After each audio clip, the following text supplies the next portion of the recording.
नमस्कार साथियों और 12वीं क्लास के छात्र छात्राओं, आप सभी को स्वागत है आपके अपने YouTube चैनल हो क्लास कृष्णा सर में। तो आज आप लोगों के लिए ले आए हैं पिछले वर्ष के कुछ प्रश्न उत्तर जो एग्ज़ाम में आ चुके हैं और आगे भी आते रहेंगे। तो इस प्रश्न उत्तर को हम लोग देखेंगे।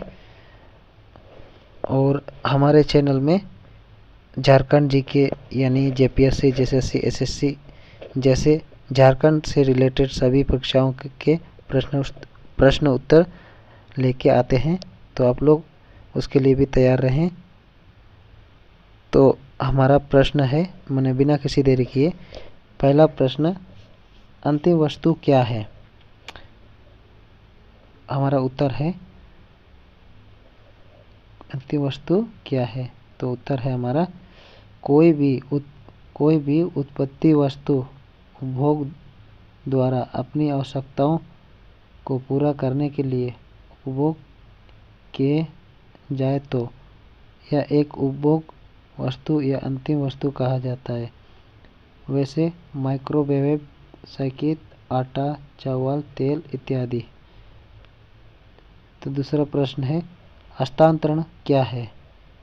हस्तांतरण क्या है यानी अंग्रेजी बोलते हैं व्हाट इज ट्रांसफर इनकम, यानी हस्तांतरण आय क्या है? तो हमारा उत्तर होगा ऐसी कोई आय भी किसी उत्पादन सेवा के लिए प्राप्त नहीं किया गया हो, वह हस्तांतरण आय कहा जाता है। जैसे दाने को हम लोग ऐसे नहीं प्राप्त किए जाते। तो अगला प्रश्न 3 नंबर, मुद्रा के प्राथमिकता कार्य क्या है? मुद्रा का पहला प्राथमिकता ना जो हम लोग पहला काम करते हैं क्या मुद्रा रहने से? तो हमारा आंसर है मुद्रा का प्राथमिक कार्य निम्नलिखित है। तो नीचे दिया गया है। तो पहला हमारा है विनिमय या माध्यम, मीडियम ऑफ एक्सचेंज भी बोल सकते हैं इसको।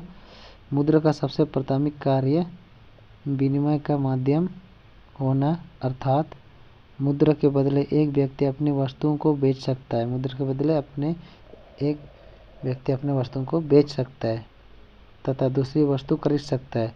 मुद्रा कब तथा क्रय तथा विक्रय या दोनों के माध्य का कार्य करता है, यानी दोनों हम लोग मुद्रा से क्या कर सकते हैं, किसी वस्तु को खरीद सकते हैं और किसी वस्तु को मुद्रा के लिए या पैसा के लिए हम लोग किसी वस्तु को बेच सकते हैं। समझ गए होंगे आप लोग। तो दूसरा नंबर पॉइंट में है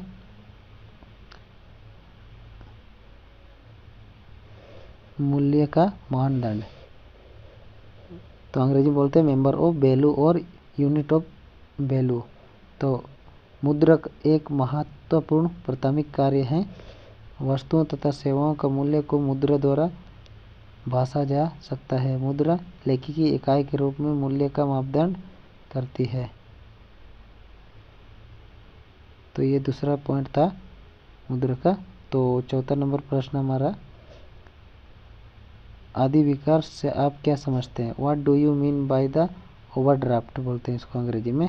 तो हमारा उत्तर है इसमें आदि विकर्म या ओवरड्राफ्ट तब होता है जब बैंक के उपलब्ध शेष राशि से अधिक निकासी की जाती है, यानी बैंक में जितना हम लोग का उपलब्ध राशि से अधिक निकालते हैं। जैसे कि हमारे पास 500 रुपया है, ये उदाहरण यहाँ पर दिया है, फिर बता रहा हूँ। हमारे पास 500 रुपया है, 500 रुपया से हम लोग अधिक निकालते हैं तो उसमें क्या हो जाता है, ओवरड्राफ्ट हो जाता है। तो आगे लिखा है, जैसे किसी व्यापारी के बैंक अकाउंट में ये 20,000 रुपये शेष है, लेकिन उसको 30,000 रुपये चाहिए। ऐसे बैंक उसको 30,000 रुपये भुगतान कर सकता है अल्पकालीन के रूप में। यह सुविधा कुछ विशेष पुराने व्यापारियों की बैंक द्वारा उपलब्ध की जाती है, यानी पुराने व्यापारियों को ही। तो अगला प्रश्न है, स्वायत्त या स्वतंत्र निवेश। स्वायत्त या स्वतंत्र निवेश, इसको अंग्रेजी में बोलते हैं हम लोग व्हाट इज एंटोनिमस इन्वेस्टमेंट। तो हमारा उत्तर है स्वायत्त या स्वतंत्र। तो स्वायत्त मैंने अपने से बोलते हैं, निवेश किसी मैंने विकासी सरकार या अन्य संस्था द्वारा किए गए कुल निवेश का हिस्सा जो अधिक विचारों से स्वतंत्र हैं। इसमें सरकारी निवेश, सार्वजनिक वस्तुओं या बुनियादी ढांचे के आवंटित धन और किसी अन्य प्रकार पर है निवेश शामिल हो सकता है जो कि जीडीपी में बदलाव पर निर्भर नहीं है। जीडीपी में अगला प्रश्न 6 नंबर, कर क्या है? अंग्रेजी बोलते हैं व्हाट इज टैक्स। तो आंसर है कर करदाता द्वारा किया जाने वाला ऐसा अनिवार्य आदान है जो किसी सामाजिक उद्देश्य जैसे आय व संपत्ति के असमान को कम करके उच्च रोजगार स्तर करने का आर्थिक स्थिरता में वृद्धि प्राप्त करने तथा आर्थिक स्थिरता वृद्धि प्राप्त करने में सहायक होता है। कर एक ऐसी भुगतान है, यहाँ पर समझिएगा ध्यान से, कर एक ऐसी भुगतान है जो आवश्यकता रूप से सरकार को उसके बनाए गए कामों के अनुसार दिया जाता है। 7 नंबर,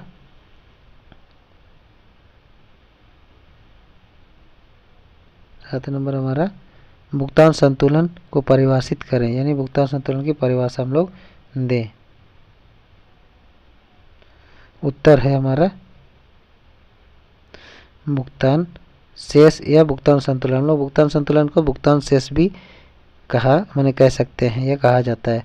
संबंधी किसी देश के शेष विश्व के साथ हुए सभी आर्थिक लेन देन अन्य देशों के साथ आर्थिक लेन देन करता है। यानी फिर से आप लोग सुनिएगा, भुगतान शेष या भुगतान संतुलन का संबंध किसी देश के शेष विश्व के साथ हुए सभी आर्थिक लेन देन या अन्य देशों के साथ आर्थिक लेन देन करता है। इस लेन देन के फलस्वरूप उसे अन्य देश से प्राप्तियां होती है तथा अन्य देशों से भुगतान भी करने पड़ते हैं। भुगतान संतुलन इन्हीं 4 प्रवृत्तियों एवं भुगतानों का विवरण पत्रता है। ध्यान से देखेंगे आप लोग, कई बार आ चुके हैं एग्जाम में कि 2013-14 से भी सीमांत उपयोगिता प्रवृत्ति को परिभाषित करें, यानी सीमांत उपयोगिता प्रवृत्ति का परिभाषा हम लोग दें बोल रहे हैं इसमें। तो हमारा आंसर है इसमें सीमांत उपयोगिता प्रवृत्ति MPC यानी मार्जिनल प्रोडक्ट कॉस्ट बोलते हैं अंग्रेजी में। आय में थोड़ी सी वृद्धि के फलस्वरूप उपभोग में जो वृद्धि होती है, यानी आय में थोड़ी सी वृद्धि के फलस्वरूप परिणाम स्वरूप बोल सकते हैं, जो वृद्धि होती है उसे सीमांत उपभोग प्रवृत्ति या MPC कहते हैं। किसमें? आय में थोड़ी सी वृद्धि होने पर। तो उदाहरण के लिए ध्यान से समझिएगा, देश की कुल आय 1000 करोड़ रुपया है, यानी 1000 करोड़ रुपया है, या कुल आय 1100 करोड़ रुपया हो जाती है, या कितनी? 100 रुपया की बढ़ोतरी हो गया, ठीक है, 100 रुपये की बढ़ोतरी। तो इस अवस्था में बोल रहे, तो इससे उपभोग में वृद्धि होना स्वाभाविक है और उपभोग भी 900 करोड़ से बढ़कर 980 करोड़ रुपया हो जाता है। इस प्रकार आप में 100 करोड़ रुपया की वृद्धि होने से उपभोग में 80 करोड़ रुपये की वृद्धि होती है। तो ऐसी 80 करोड़ वाई बराबर 100 करोड़, MPC बराबर 0.08।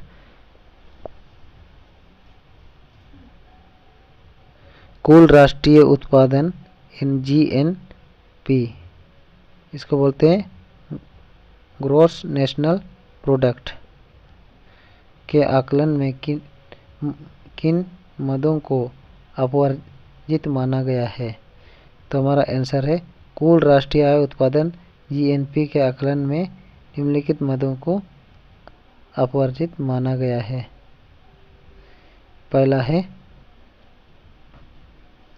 पहला किसी विदेशी निवेशी द्वारा देश में किया गया आय। दूसरा है भुगतान हस्तांतरण।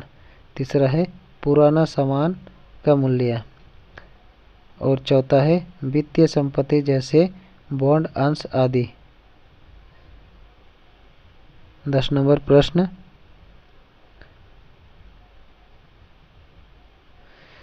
व्यावसायिक बैंक तथा केंद्रीय बैंक में क्या अंतर है, यानी व्यावसायिक बैंक तथा केंद्रीय बैंक में अंतर। तो व्यावसायिक बैंक या व्यापारिक बैंक तथा केंद्रीय बैंक में निम्नलिखित अंतर पाए जाते हैं। व्यापारिक बैंक, केंद्रीय बैंक। तो पहला है व्यापारिक बैंक केंद्रीय बैंक द्वारा नियंत्रण तथा नियमित होते हैं। ठीक है, व्यापारिक बैंक किसके द्वारा? केंद्रीय बैंक द्वारा नियंत्रित तथा नियमित होते हैं। केंद्रीय बैंक देश के सभी व्यापारिक बैंकों को नियंत्रित तथा नियमित करते हैं। जैसे केंद्रीय बैंक सभी देश के बैंकों को पैसा देता है, वो फिर उसी से वो लोग अपना काम करते हैं। तो दूसरा है केंद्रीय बैंक ऐसा कोई जमा स्वीकार नहीं करते हैं।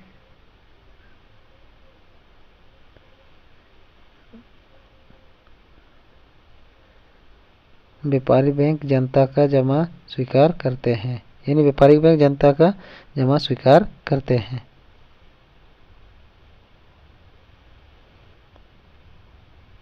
अगला प्रश्न, उपभोग तथा आय में क्या संबंध है? उपभोग और आय में, उपभोग में हम लोग प्रयोग करते हैं, आय यानी कि हमारा इनकम होता है। तो हमारा उत्तर उपभोग तथा आय में संबंध यह है कि उपभोग यानी खर्च आय पर निर्भर करता है। किस पे? आय पर निर्भर करता है। हम लोग जब पैसा रहेगा तभी ना उपभोग करेंगे। तो अर्थात आय में वृद्धि से उपभोग में भी वृद्धि होती है। यह वृद्धि का दर आय की वृद्धि दर से कम होता है, आय की वृद्धि दर से कम होता है। लोग अपनी संपूर्ण आय को खर्च नहीं करते, कुछ भविष्य के लिए बचा कर भी रखते हैं। तो 12 नंबर प्रश्न, निवेश गुण को परिभाषित करें। निवेश गुण का परिभाषा पूछ रहा है, तो चलिए उसका जवाब देखते हैं। बोल रहा है जब निवेश में वृद्धि होती है तो अब में उतनी ही वृद्धि नहीं होती जितनी की निवेश की वृद्धि हुई है, बल्कि आय में निवेश की वृद्धि की तुलना में कई गुना अधिक वृद्धि होती है। जितने गुना यह वृद्धि होती है उसे गुण कहते हैं। पेंस गुणक का सिद्धांत निवेश तथा आय में संबंध स्थापित करता है, इसे निवेश गुणक कहते हैं। अगला प्रश्न 13 नंबर,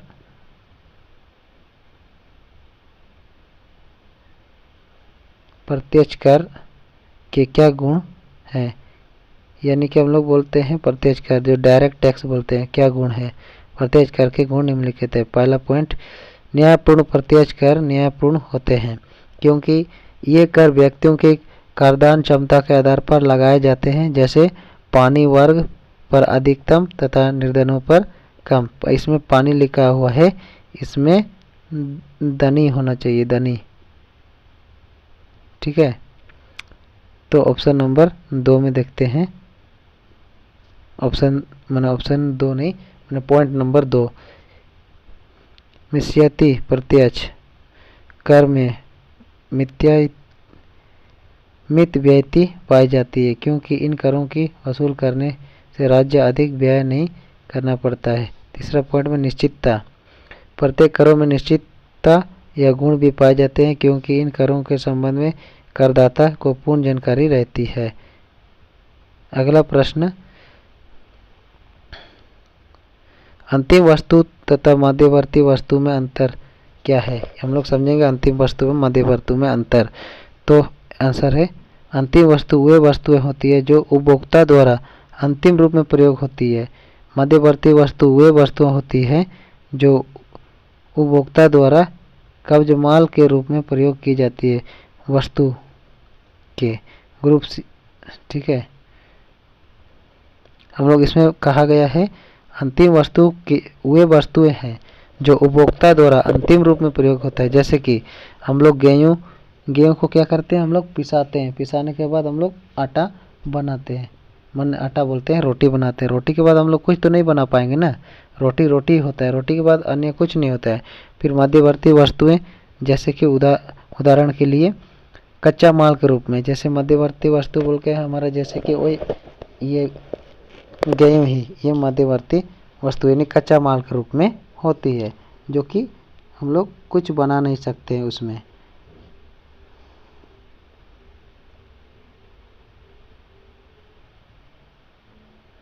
अगला प्रश्न, राष्ट्रीय आय गणना की मूल्य जोड़ विधि की व्याख्या करें। यानी राष्ट्रीय आय की मूल्य जोड़ विधि का व्याख्या कीजिए बोल रहा है। इसमें तो आंसर हमारा होगा उत्पादन विधि, या इसको हम लोग उत्पादन विधि भी बोल सकते हैं या बोला जाता है। मूल्य विधि वह विधि है जो एक लेखा वर्ष में देश की घरेलू सीमा के अंतर्गत प्रत्येक उत्पादक उद्यम के उत्पादन में योगदान की गणना करने की राष्ट्रीय आय को मापती है।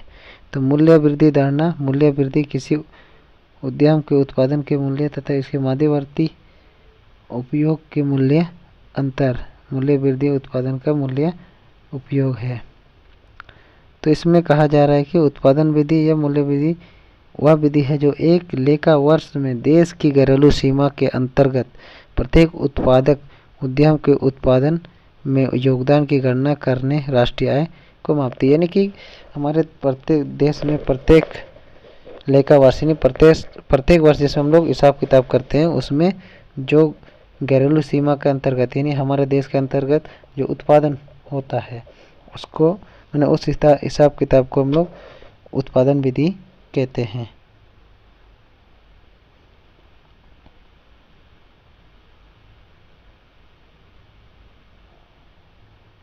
तो आज का क्लास इतना ही। तो वीडियो पसंद आए तो आप लोग लाइक शेयर सब्सक्राइब जरूर कीजिएगा। इसी प्रकार की वीडियो आपको आगे भी मिलती रहेगी। धन्यवाद। जय हिंद, जय भारत।